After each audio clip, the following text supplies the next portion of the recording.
আসসালামু আলাইকুম আরহামাতুল্লাহ। সম্মানিত ভিউয়ার্স, এখন আমরা জীবিত আছি এই দুনিয়ার জীবনে। আমাদের ভালো আমল করার সুযোগ থাকলেও আমরা আমল করতেছি না। সূরা ফাতিরের ৩৭ নম্বর আয়াতে যা উল্লেখ করা হয়েছে সেটা খুব কষ্টদায়ক ব্যাপার।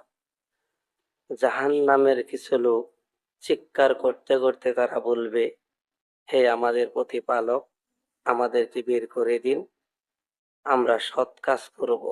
দুনিয়াতে যা করতাম তার বিপরীত, ভালো কাজ করতো না। তখন আল্লাহ বলবে, তোমাদেরকে এক দীর্ঘ হায়াত দিয়েছিলাম, সেখানে চাইলেই উপদেশ নিতে পারতে, তোমরা তা নেওনি।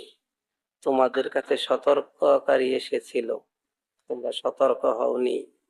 অতএব তোমরা শাস্তি আস্বাদন করো, জালেমদের কোনো সাহায্যকারী নেই।